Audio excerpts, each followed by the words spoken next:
sort of campaign for all of you, and we want your active participation as well in that. And I'll just be sharing a video, so just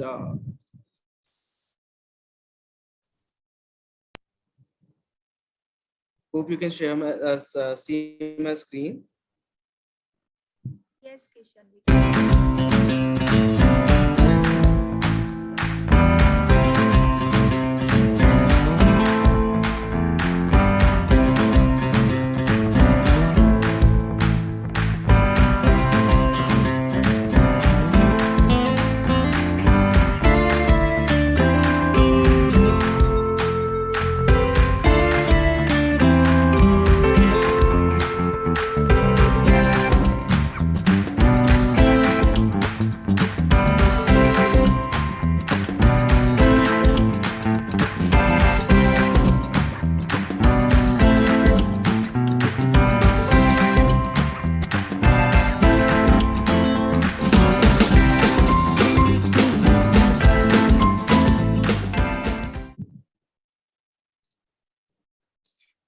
So that was all about it. And we like this is short, like in short, we've just made a video so that, just so that we can highlight the journey or what we have been through.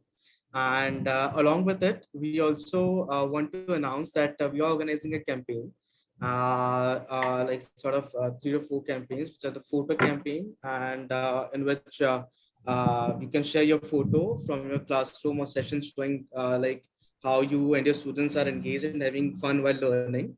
And if it would be great if you could write 5 lines about it as well. And the photo will be put up on the social media. And the other one is the what's your tagline. So it's a creative out of the box, fun and simple tagline of for Trainer Tribe. And the best one will be featured on the social media handles of Trainer Tribe, definitely.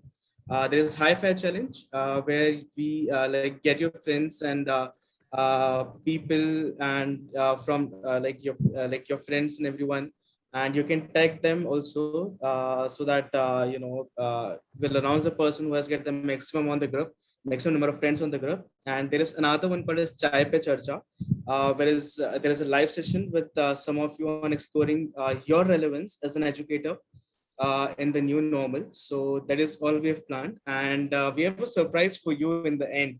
So do get in with your comments and your suggestions and your whatever you want to share on that. So we are now announcing it open, and you can share everything like whatever the entries, you can send it to trainertribe@kidsreliance.net. So that's it from my side. Thank you, Lyman. Sure.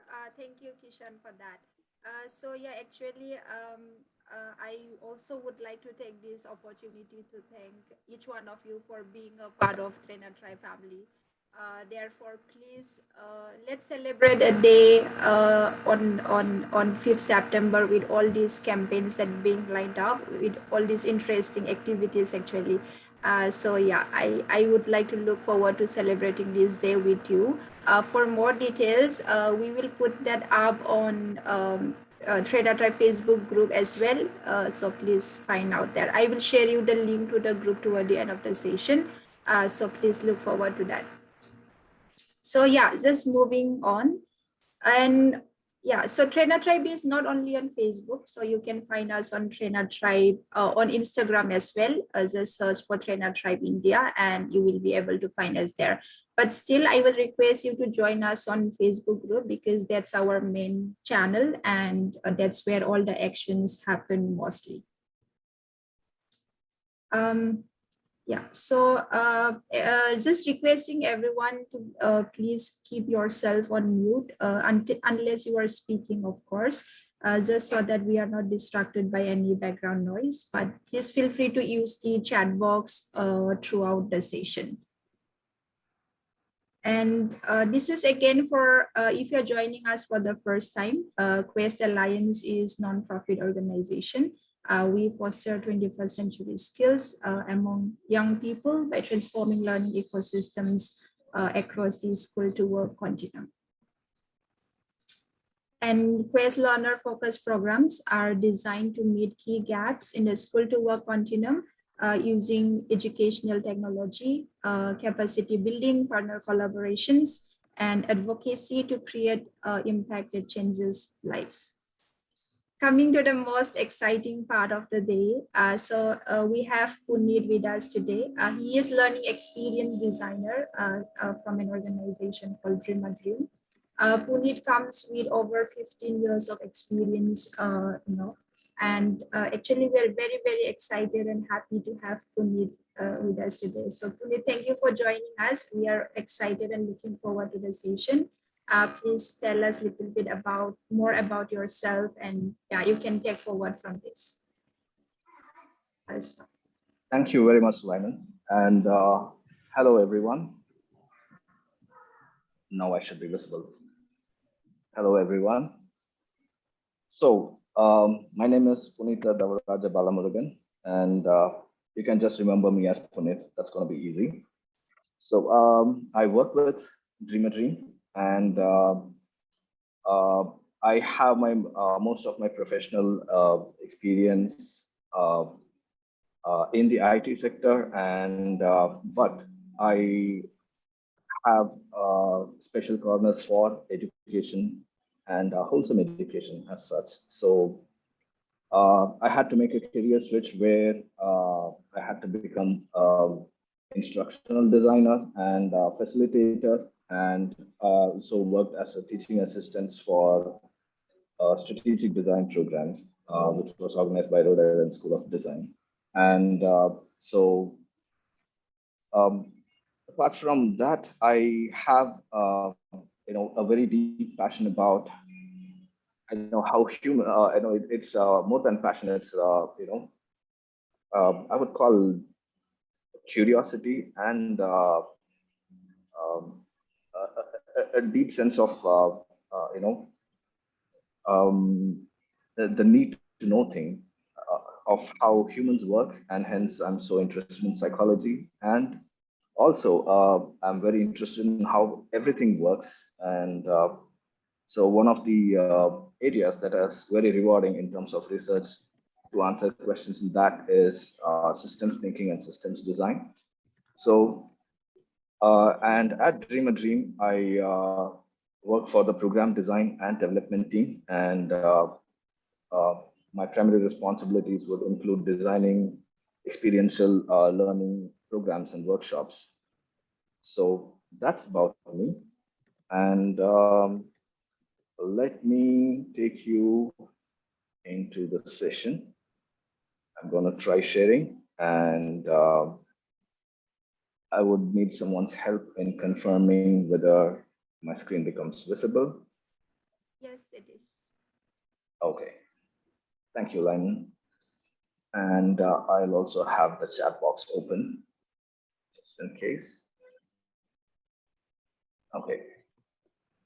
That's going to be a little annoying. So yes, today's topic is about an unacknowledged need that we are having in our education sector. And yes, you would have seen the title. It's about how education needs to be trauma responsive. Okay, so before we delve into this need, there is something that we need to, all of us need to understand in terms of where we are coming from. So yes, we are Dream a Dream, and the reason we exist is to empower people from vulnerable backgrounds to overcome adversity and thrive in a fast-changing world. Okay, and so vision is, in our approach, the child is always at the center, and we by center, what I mean is we strongly believe that every child has a potential to overcome adversity, and all what they need is the right environment. And By right environment, what I mean is the environment of humans, the immediate adults who make up the caring and compassion, you know, they provide the care and the compassion that is required for the child to thrive and overcome adversity. So it can be parents, or it can be teachers, it can be any caregiver, or it can be mentor. So anybody who works with the child, volunteers, and I'm sure most of you are um, part of this environment, and so you know where you are right now when I'm talking to you. And the next part of our approach is to have the right environment. We should try to work to bring about the right ecosystem. So by ecosystem, what we mean is, no, we are going about the level of individuals to the community of these adults. And the ecosystem also involves the schools, the administration, the government, the education board, and people who design the syllabus, and policy makers and everybody. So this is the ecosystem. So we try to work with the ecosystem through advocacy, and then the ecosystem can be conducive to what we want for the child in a society where the child is going to be a member in the future, and hence it all feeds back to it. So that's how we look at uh, how to enable a child from adversity to thrive. So we do our work through three primary programs. So the first one is called the After School Life Skills Program, and as the name says, so this is for we engage children after their school hours, and we use football and creative arts as a medium to impart life skills, and we are targeting young people who are between the ages of 8 and 15. So this is somewhere, they would fall uh, between third standard and 10th standard. And we aim to engage about 5,000 young people every year. And we uh, try to work with government schools, government aided schools, and low cost private schools. And so that is for children from 8 to 15. And so that is the child centric. And next is the Career Connect program. This is for the young people who are, in their higher secondary or in their, graduation or college education. So this is more employment focused. So we try to, enable them with the life skills and information and access to opportunities. And we have two centers in Bangalore through which we deliver this program. And in terms of vocational trainings, we kind of offer beautician courses and fashion design and so on in as part of our Career Connect program. And again, here we target about 5,000 young people every year. And the next is the teacher development program, where we try to intervene at the ecosystem level. So this program is aimed at the teachers and how to unlock uh, the students' potential by making the teachers more caring and compassionate, like we mentioned earlier. So we try to target about 2,000 teachers every year, and in turn impact about 50,000 young people through those teachers every year.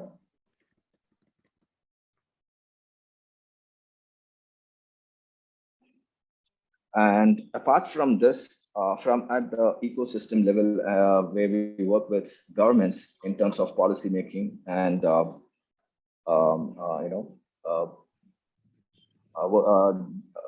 the kind of teacher training requirements that come up for the government schools and everything. So we work as of now. We are working with the Delhi government on their happiness curriculum, and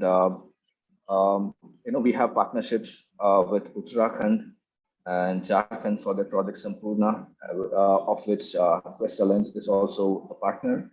And we are currently engaging with Telangana, the Social Welfare Residential Education Institution Society. And we are also working with the Karnataka State Education Board. So these are the current strategic partnerships that we are working with. And coming to what we were doing during the last, let's say, 1.5 to couple of years is, yes, education in the country came to a standstill. And so this is what you're seeing on the screen is a result of a survey that we did sometime last year, mid last year to be more precise. This is when probably the first wave had peaked, and we were, children and teachers, they were all, shut down at their own homes, and there were no classes or schools happening.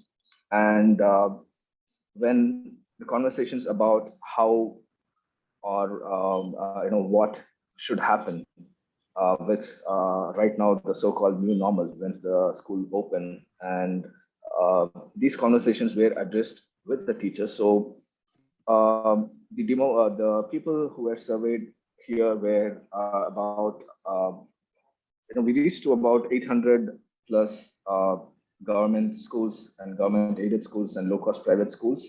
So the responses, what you're seeing here, are from the headmasters, the teachers, and the administrative staff and the support staff in these schools. So the most important concern that came up was health screening and social distancing. Of course, this is a result before the pre-vaccine times. So that is a very legitimate concern. And now we know that we are opening up the schools, and I'm sure a lot of you have already been as part of your regular work experiencing the reopening of educational institutions and everything again. So our focus for this session would be the second most important concern that was highlighted, which is the well-being of students and the well-being of teachers. So there are other concerns, which I'm sure everybody here would acknowledge. The teachers' digital competencies and the effectiveness of remote learning and the drop in learning outcomes owing to that, and also given the schools that we are dealing with, there were a lot of student dropouts, and there was no certainty that the students who dropped out might rejoin uh, at any point in time. So these are all the concerns expressed. And when it comes to the mental well-being, this is also reflected in the conversations that were happening in the education sector during that time. So, we ourselves had experienced a lot of program requests from different governments, which targeted the well-being of teachers, and how should teachers be prepared in terms of welcoming the students, or whenever things open up, and what how the children are not going to be coming all excited. It was a difficult period for everybody in the entire. So there are going to be emotional repercussions, and our teachers really equipped to handle it. So this was the general conversation that we're peaking during the lockdown time, and I'm sure a lot of you also, can relate to this. Okay, so social emotional learning and life skills, and 21st century skills. No matter what kind of framework or terminology that you would follow, but we all know that these terms came into the forefront of our conversations. And so there is, we acknowledge that there is a need that life skills and socio-emotional skills are supposed to be a part of the curriculum. And we were caught unaware with the pandemic. And now that we are trying to go back to the normal, we know that things are not going to be the same again. And so that is the need that we acknowledged.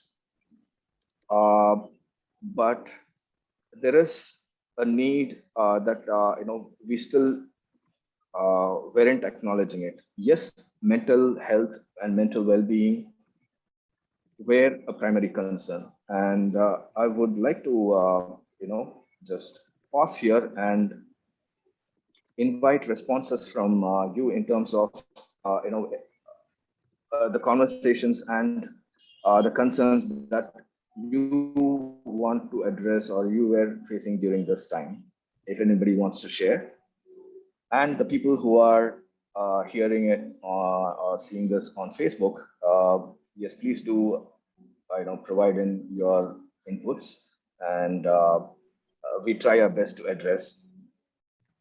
So yeah, the floor is open, and anybody wants to say anything about the time that went by and the need for life skills and social emotional skills that popped up in our conversations, be it with your colleagues, friends, your organization, anything.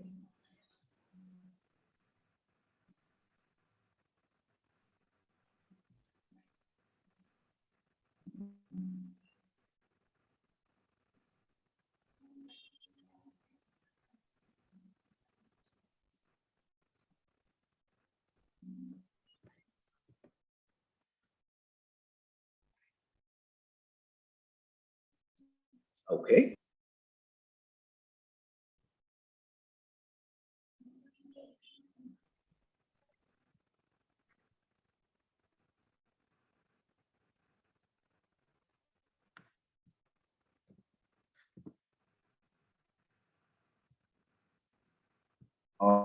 And it's not only the chat. If anybody wants to say, you can unmute yourself and I know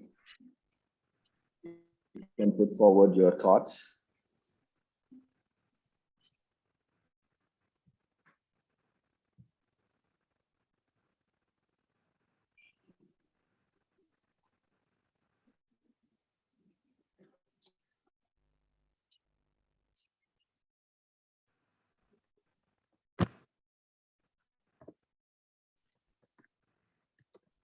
Well, okay, I see that somebody was unmuting and I heard some sound. Was I interrupting someone?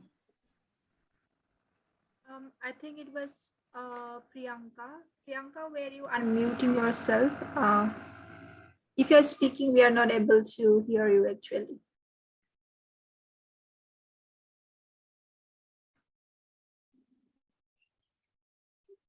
Okay, I have a message from Nasrin who is saying, can you please repeat what did you ask? Because my voice was cracking. Okay, so I was asking about the conversations around the need for focus on mental well-being and socio-emotional skills and life skills, anything that came up during the period of the pandemic and the lockdown, and in your circles, be it professional or personal circles.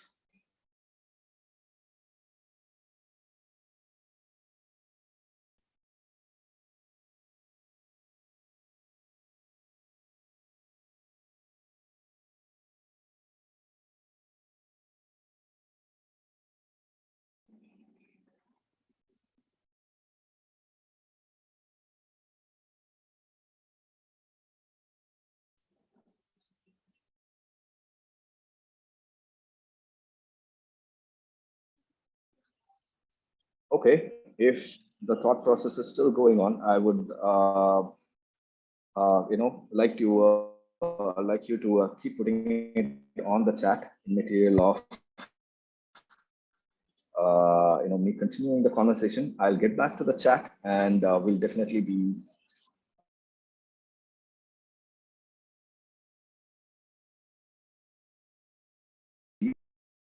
So, what essentially happened during the pandemic, and why is it that everybody wanted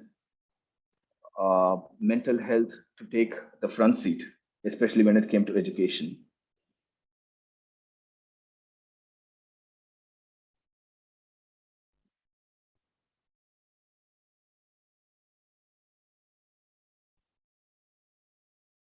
So, definitely,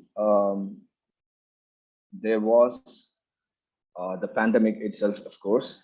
There was a lot of grief and mourning around the lives that we lost.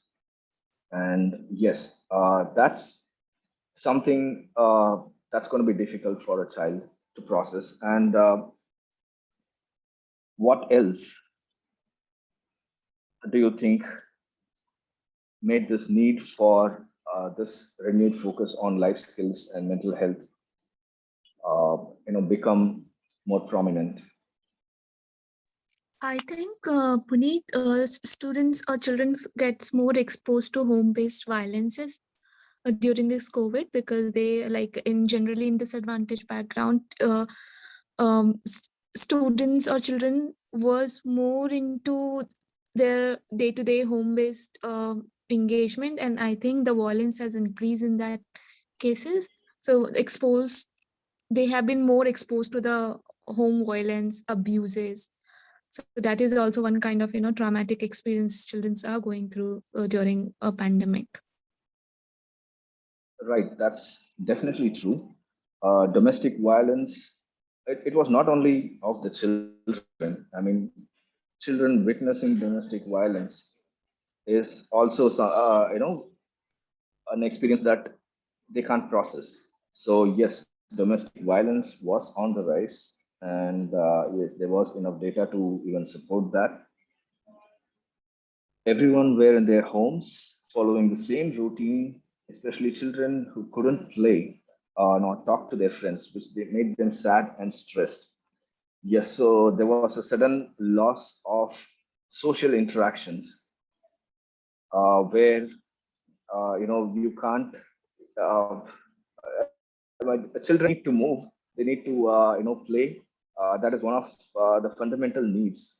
If you look at uh, I read it somewhere about the philosophy of education in Finland, so where it said that the work, or in terms of by work, what they mean is the profession of children is to play, and that's what school should enable. So yes, that was completely lost.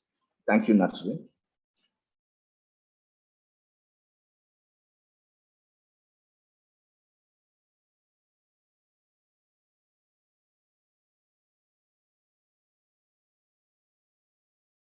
So yes, we are not so off the mark when we are talking about what happened during the pandemic.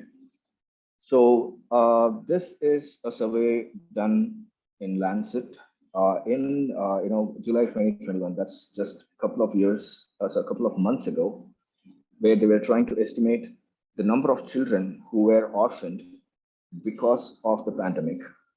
And so the numbers that we are seeing here, the first number is the number of children who lost either a father or mother or both.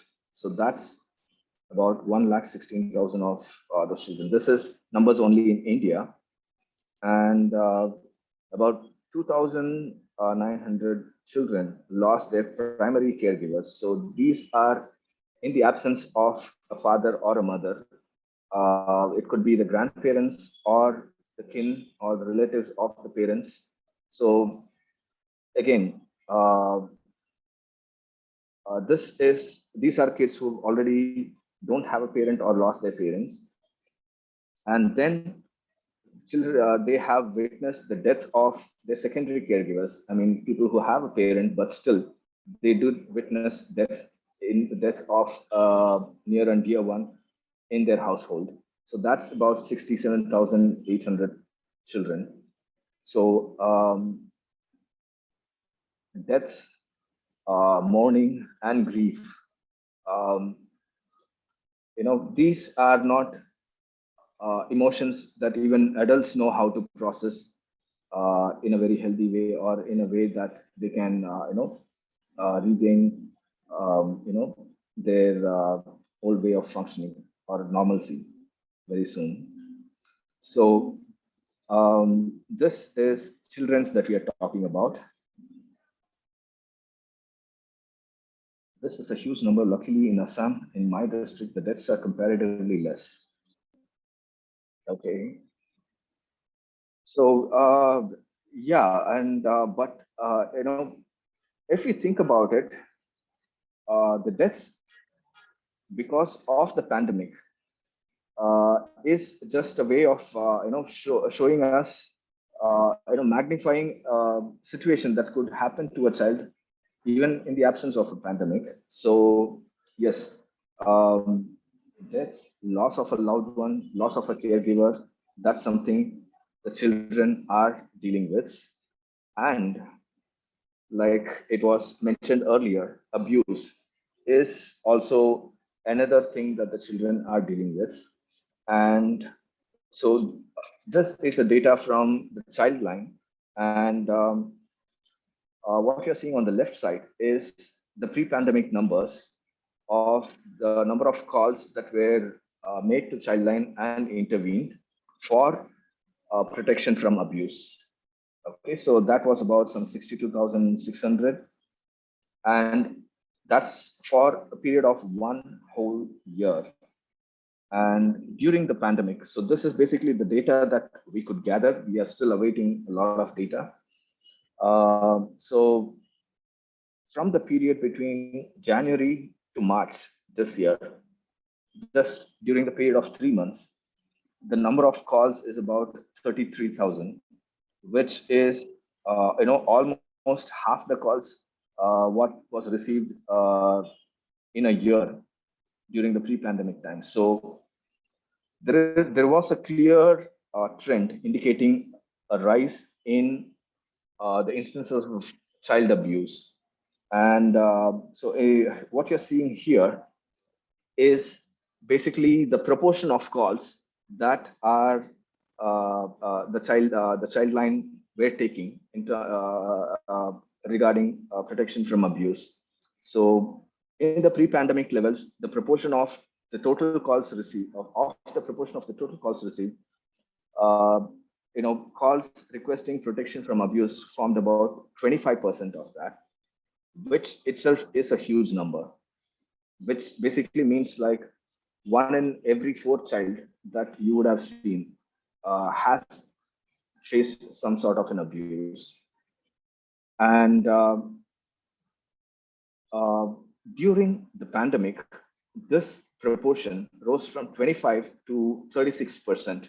That's about almost a 50% increase in the number of calls that came for requesting protection for child from abuse. But this is what happened during the pandemic, and this is not a pandemic specific or lockdown specific scenario. But still, I don't think it is part of the consciousness of the education community at large. And if we go back in history, the first time such a reasonable study was done to identify the instances of child abuse was in 2007 in India, which was done by the Ministry of Child Development. And what you're seeing here is the data from that. So you could go on and Google study on child abuse India 2007, and you could get the entire summary of the report here. So the numbers, what we saw in the calls earlier is basically the ones that get reported. And this is a study that was done by, uh, the researchers approaching the child, and it was done in about 13 states and 2 districts or 3 districts in each state. And uh, this was done through interview and, also from, police records and witnesses and everything. So the numbers should worry us. So what we are seeing here, about 70% of the children have witnessed some form of physical abuse. So physical abuse in this case includes, as per the definition of the study, included burning, hitting, slapping, getting beaten with a stick, getting punched, kicked, or shook up by somebody who is an adult. And about 53% of children reported being a victim of sexual abuse. And another statistic that isn't here but was there in the study was that a majority of them were boys. About more than 50% of this 53% were boys. And what the study defined as sexual abuse was any form of a sexual assault, rape, exhibitionism, and photographing a child in nude, and forced kissing, any sort of sexual advances by uh, an adult, and exposing children to pornography.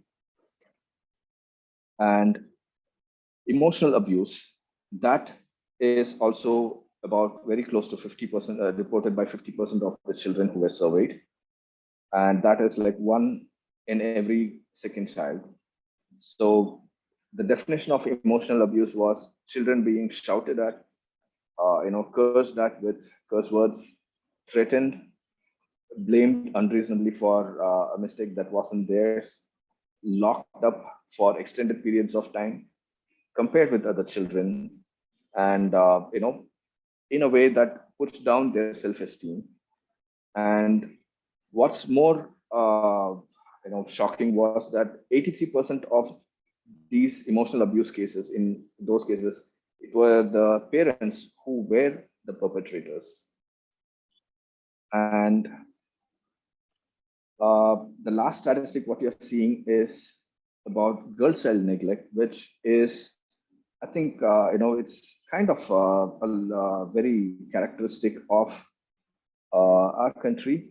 So that's about 70%.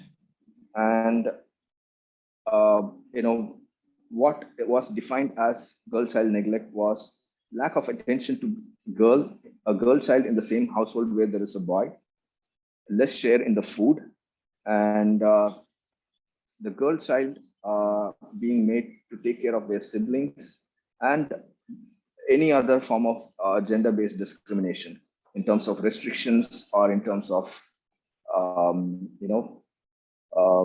obedience that was demanded and everything. So 48% of the girls who were surveyed said that they would have been better off had they been boys.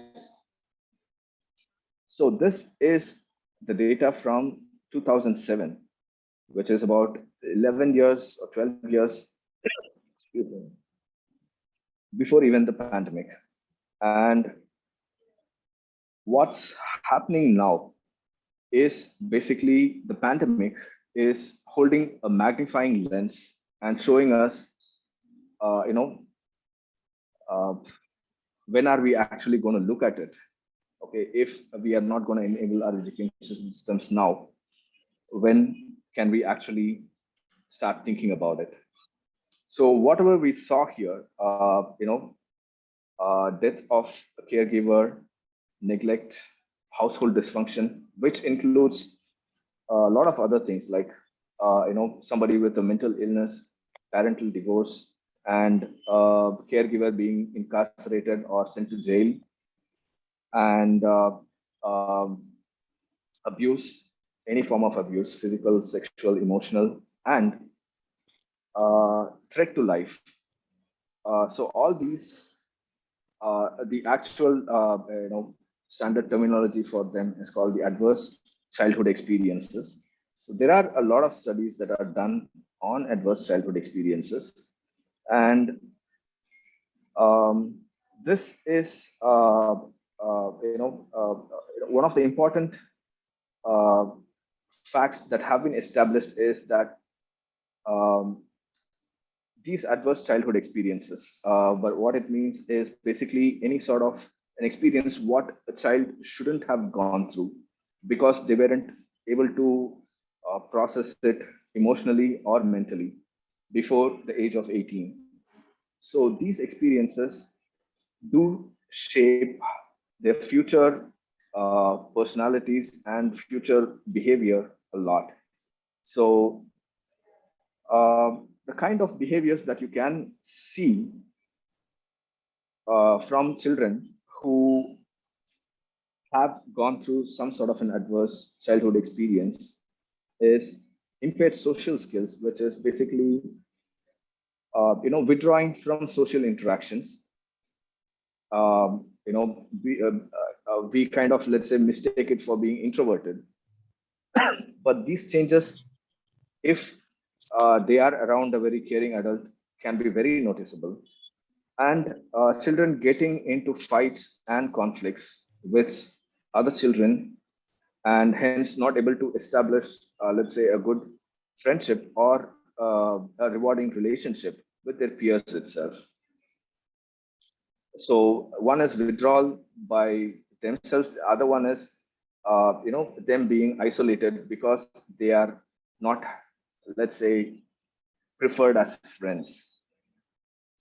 And the next thing, what we are looking at is the brain development in general. So there are enough studies to prove that these adverse childhood experiences impair how a brain of a child develops, or how the entire nervous system develops.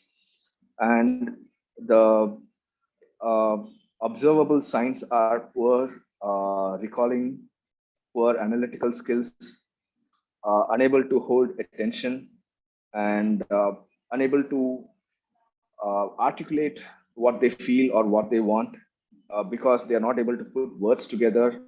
And if given an instruction, they are lost, they are unable to interpret that instruction. And obviously, with all these things, the academic performance is going to be degraded. And the other things are which are non-academic are behavioral issues where there is a lot of undiscipline where a child doesn't sit quiet, is very mischievous, or does something to gain attention of the teacher or anybody else's, okay, which is not, let's say, acceptable in the environment where the act is being performed, be it in a school or be it at home or be it anywhere in the society. Hypersensitivity. So hypersensitivity is them experiencing very intense emotions in situations that don't warrant such intense emotions. So it is, if you see a child being stressed for no apparent reason, what you can really think of, or getting angry or getting violent for no apparent danger.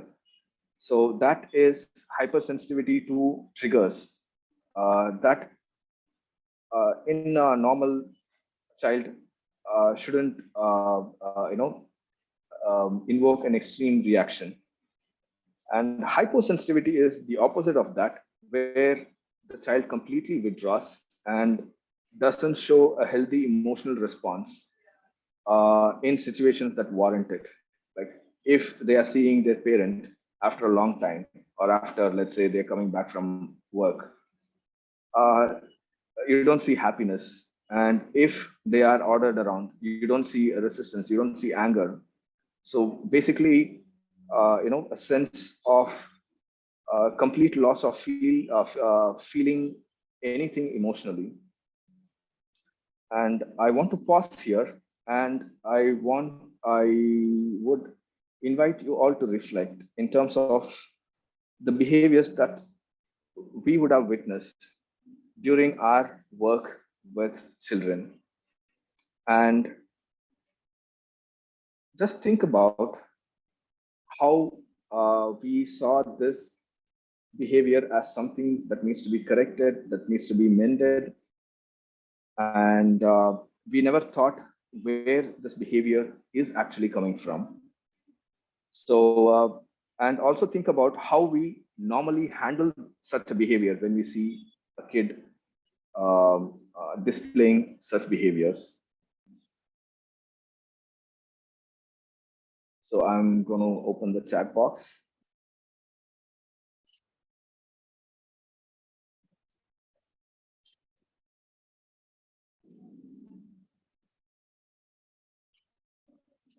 Okay, if that is hard to imagine, let's do something else. Let's imagine our childhood, and you know, I know nobody has experienced any of these adverse childhood experiences. So, normally in the studies where they are studying adverse childhood experiences in different communities, um, it is very evident that trauma is inescapable. Every child, usually, the most, let's say, standard way of studying adverse childhood experiences is a 10-question questionnaire, and everybody reports at least one or two, and it becomes a matter of concern if it crosses 4 or 5, the number of adverse childhood experiences. So we always, when it comes to the times in which we found it difficult to process our emotions, and we were reprimanded. How were we normally treated? Can anybody relate to that experience? What kind of questions were we asked, or how were we punished when, let's say, we weren't able to, get enough marks? So, I remember instances where there were times like, I scored less and I got the scoldings, and I wasn't like physically hit or anything, but I kind of made up my mind to study better and score better, and I get 97 and 98, and I show it to some of the people whom I'm told to show, and they say this is also not acceptable in the competitive world you are in. That's the kind of, and it is like, the way I would feel is, how much more is needed?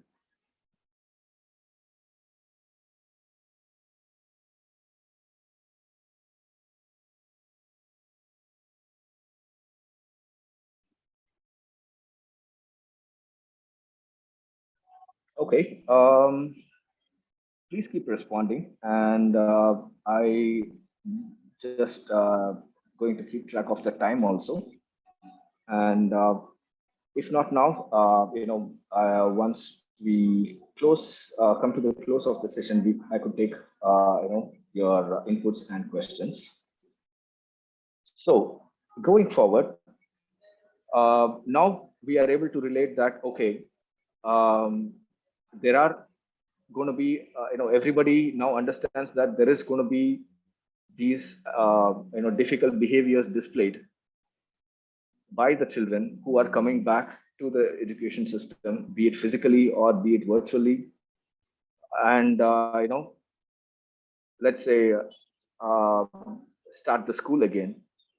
So they are not going to be prepared to continue with the syllabus where they left off.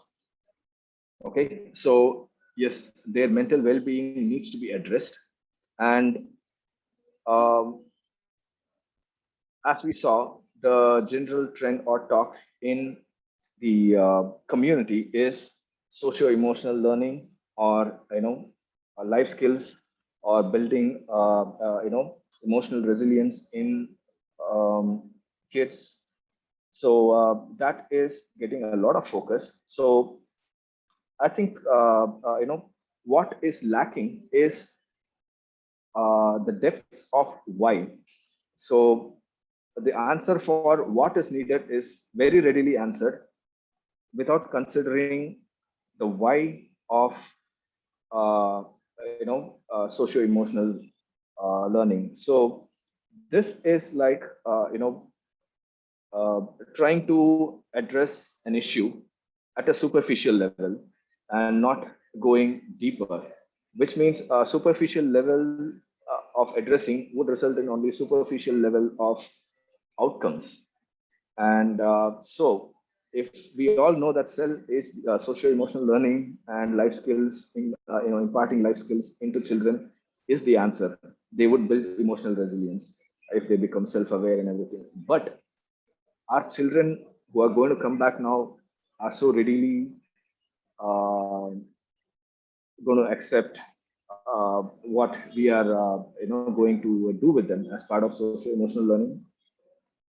If we are going to ask them to close their eyes and be aware of their body, are they going to be able to focus on that? If we are going to tell a story, are they going to get engaged in that? So what we need right now is reframing the entire problem itself.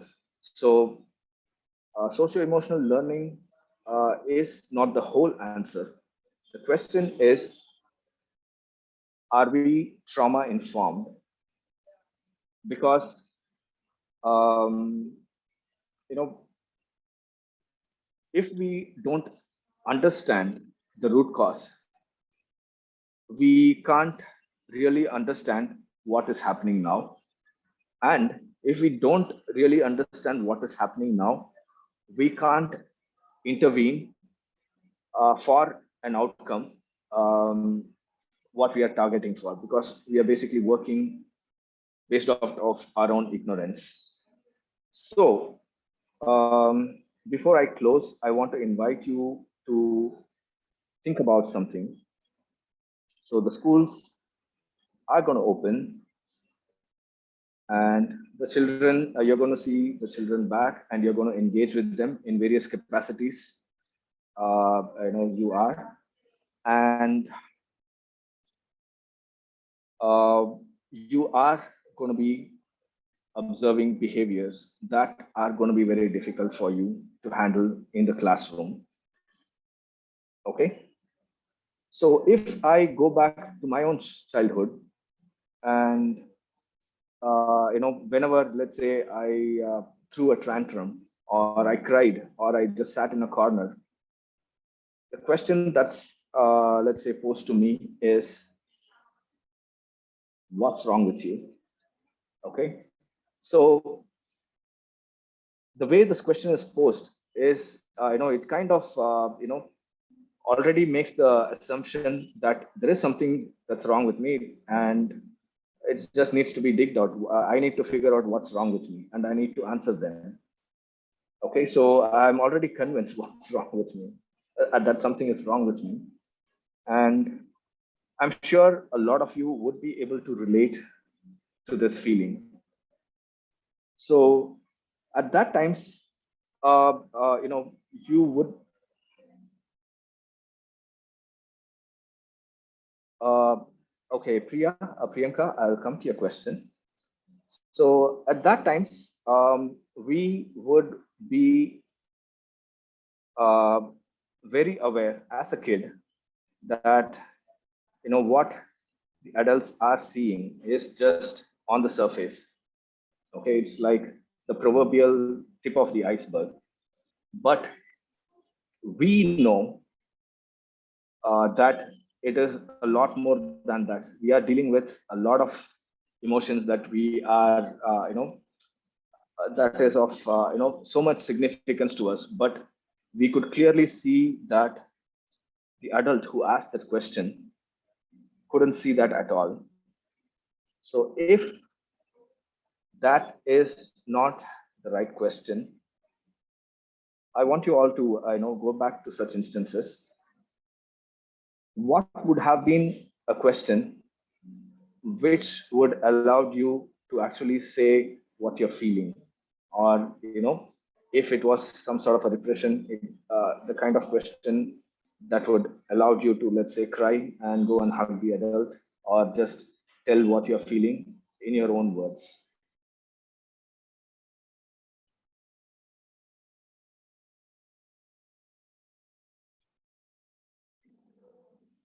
Again, if you're finding it difficult to think about it that way, you can think about, in your current professional role as an educator or as a trainer or as a parent, when you see this sort of behavior in your child, what would you ask, now that are introduced to this adverse childhood experiences, instead of what's wrong with you?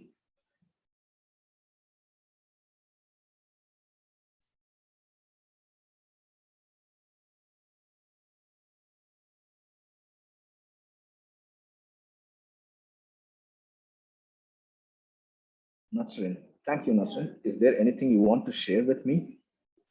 Nice. What does that question presuppose?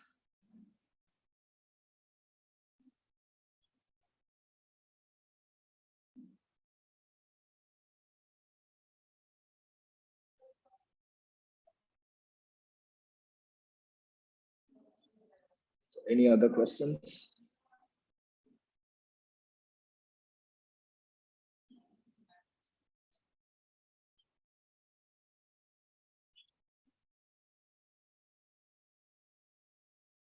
First, I have to start a general conversation, which is, I think you're trying to make the child feel at ease.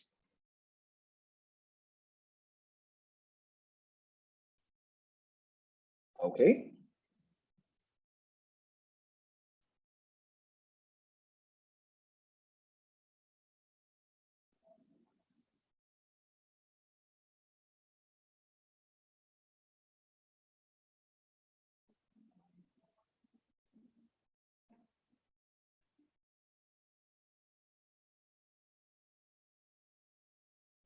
Any other questions? Any other way of expressing what you would like to ask the child in this picture, knowing that there is a lot that is going on inside?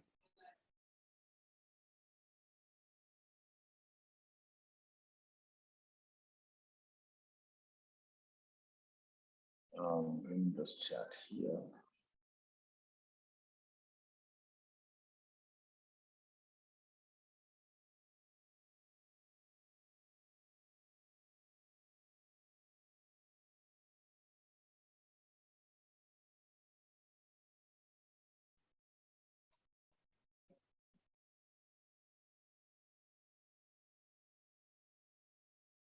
Okay, so what does the question, what's wrong with you, presuppose?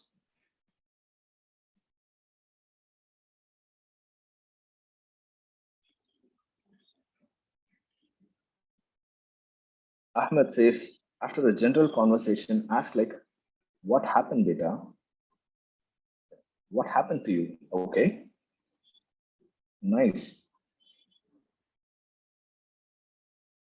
So which this question basically presupposes that there's nothing wrong with you, but something wrong happened to you.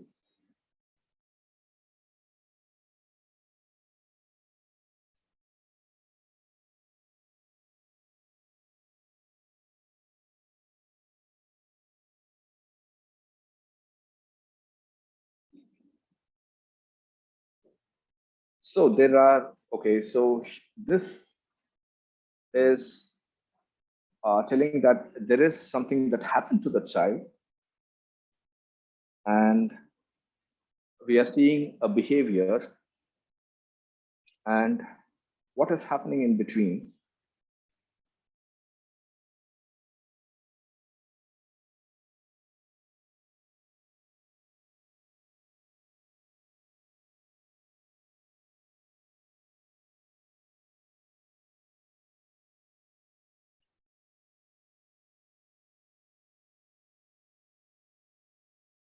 Okay, so I think um, keeping the time in mind, um, okay, I'm getting more responses. Generally, children talk freely when they play. Okay, and so we are talking about situations where that is not happening. Instead of asking or playing with any game, instead of asking,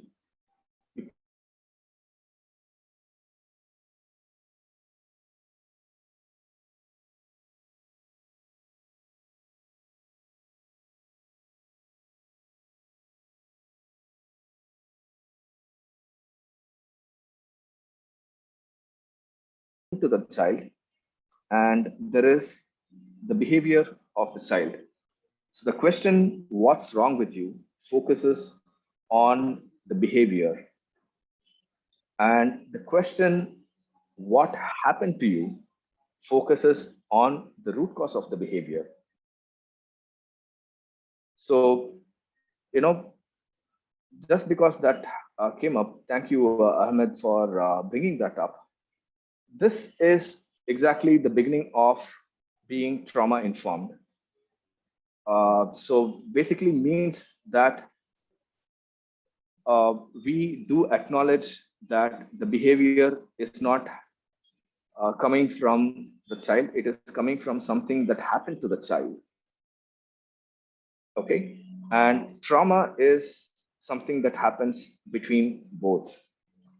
Okay, so something has happened to the child, and the child's mind and body is unable to process it, and from that state the behavior of the child comes out. So, one of my favorite definitions of trauma is from Dr. Gabor Mate.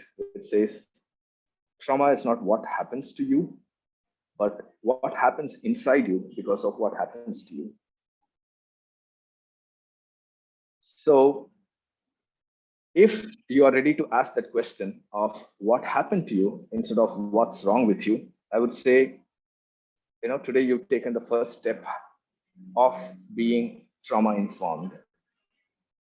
So coming back to Priyanka's question, Priyanka, does that answer satisfy you, or you're looking for something more?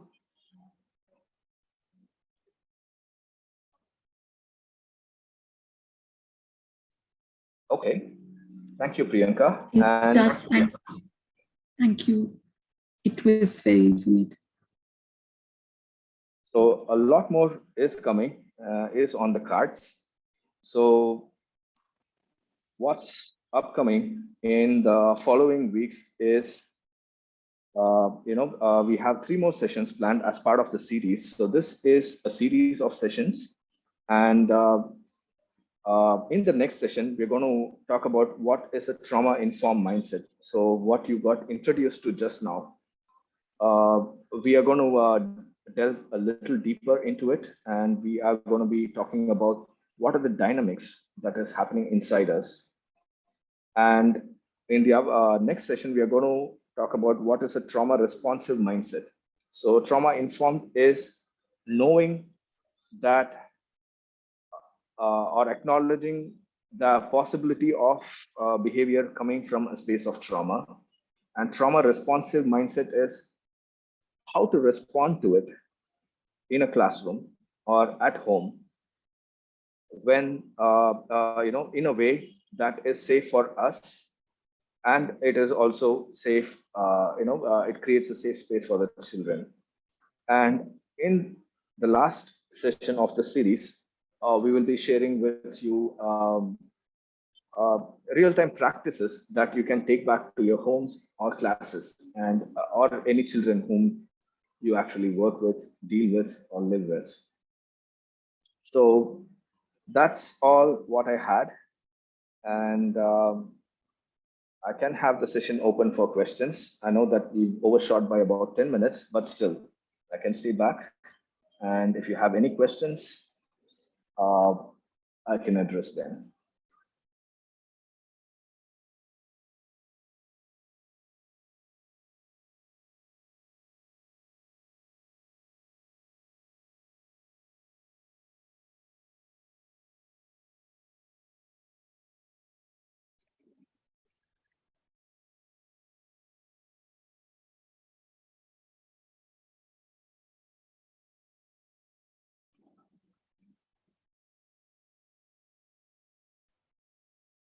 Yeah, hi.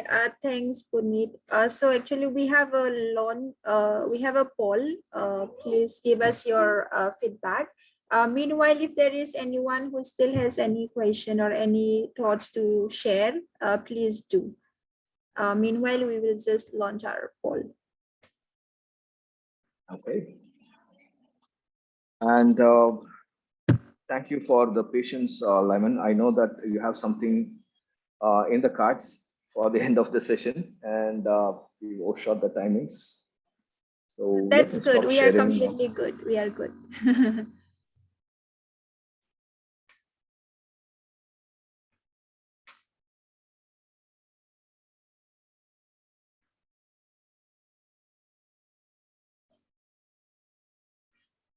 Everyone, please give us your feedback. It will help us in our upcoming master classes as well.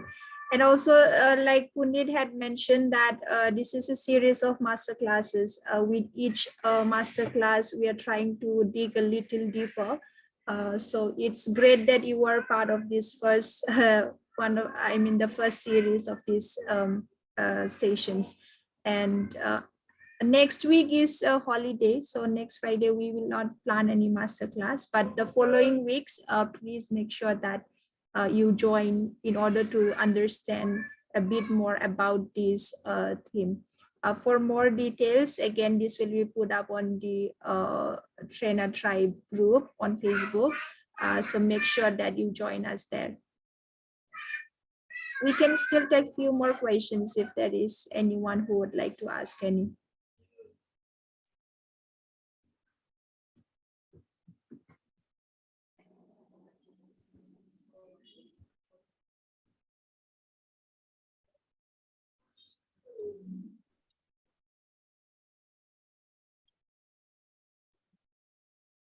So I'm sharing you the Facebook group link.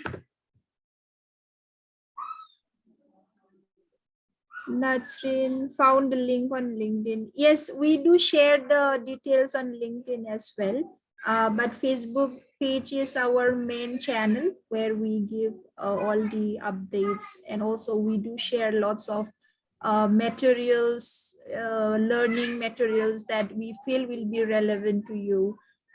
So for that, if you can join us on Facebook group, that will be nice. But apart from that, we do give out the updates on LinkedIn as well regarding these master classes.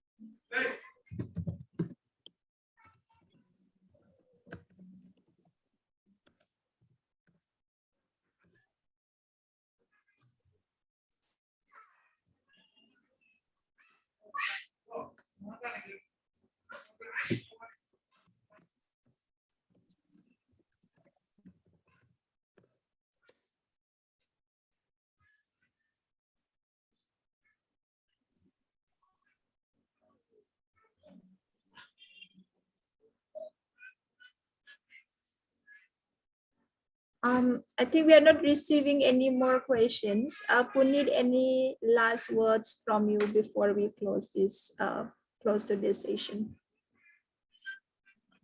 Oh well, I first want to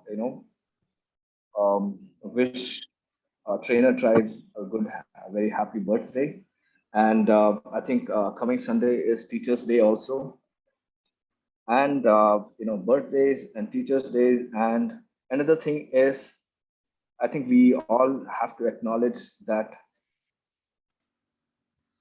uh, education is not going to be the same as we are, reopening the schools and going back to the schools. And in a way, it is, I would say, a birth of a new way of looking at things.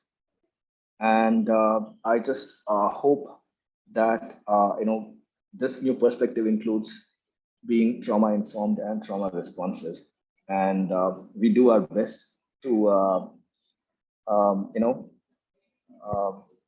advocate for that in the upcoming sessions. And we'd be very glad if it starts a discussion among this community, not only during the duration of this session, and we'd be available for taking this conversation outside the session also.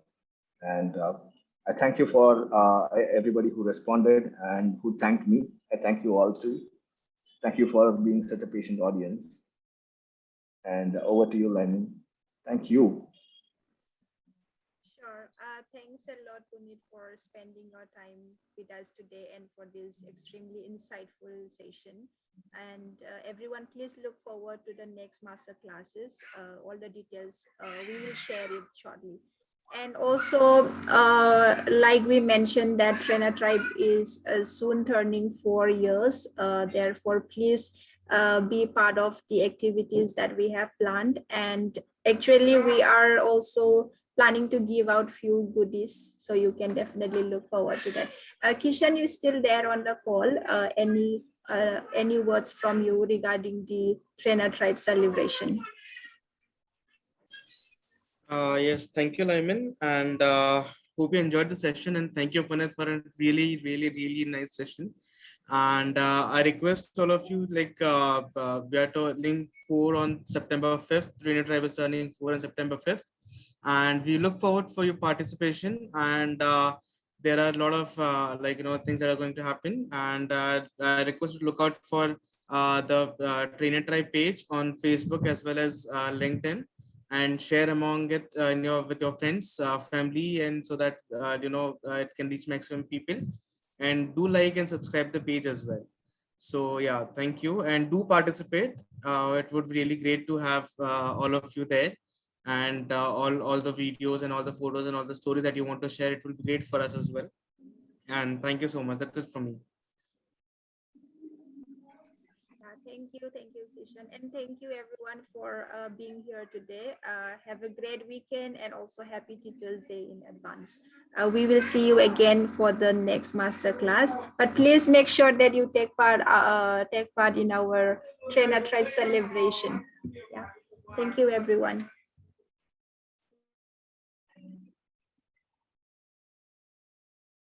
Thank you, everyone. And thank you, Team Trainer Tribe, for hosting this. See you all next week or the week after that. Have a good